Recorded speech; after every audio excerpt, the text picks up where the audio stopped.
সবাই কেমন আছো? এই ঠান্ডাতে আমি কিন্তু একদমই ভালো নেই, কারণ ঠান্ডাতে জপতপ অবস্থা। একটা সোয়েটারে হচ্ছে না, দুটো করে সোয়েটার পরতে হচ্ছে। একদম ভালো লাগে না আমার এই শীতকাল। চলো যাই হোক, আজকে আমি তোমাদের সাথে শেয়ার করি আমার উঠোনে কী কী গাছ লাগানো আছে। দেখো, প্রথমেই দেখো আম গাছের মুকুল চলে এসেছে। আমার খুব শখের এই আম গাছ, খুব ভালো আম হয়। তোমাদেরকে দেখাবো আম ধরলে। আর এই দেখো ডালিয়া, ডালিয়া তো একদম ছোট হয়েই আছে, ঠান্ডায় আর বাড়ছে না। আর এই চন্দ্রমল্লিকা, আর এই বেগুন গাছ দেখো, বেগুন গাছ, বস্তাতে বেগুন গাছ আমার খুব প্রিয়। প্রতি বছরই লাগাই, কিন্তু খুব একটা বেশি ফল হয় না। এই দেখো, যত্ন খুব বেশি একটা করতে পারি না অবশ্য। এই দেখো লাগানো আছে।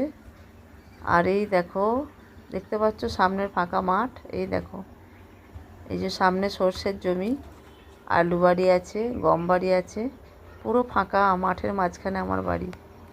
আর এত শেয়ালের উৎপাত, কি বলবো, শেয়াল আমার ঘর ঢুকে পড়ে, এরকম অবস্থা। আর এই দেখো লঙ্কা গাছ, লঙ্কা গাছে ফুল এসে গেছে, আর ছোটো ছোটো লঙ্কাও ধরে গেছে।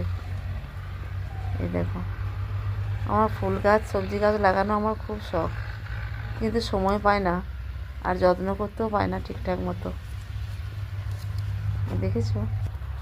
আর এই পেঁপে গাছটা দেখো, পেঁপে গাছটা হয়েছিল আমার পুকুর পাড়ে, তুলে নিয়ে এসে একটা বালতিই বসিয়েছি। আমার একটা খুব বাজে স্বভাব আছে, আমি যেখানেই যা গাছ দেখতে পাই তুলে নিয়ে চলে আসি। আগে দেখি কেউ কি দেখছে কি না, পিছন দিকে তাকিয়ে তুলে নিয়ে চলে আসবো। আমার গাছ খুব প্রিয়। আর এই দেখো, বাড়িতে থাকা পেঁয়াজ কল হয়ে গেছিলো, লাগিয়েছি, দেখো পেঁয়াজ গাছও হয়ে গেছে।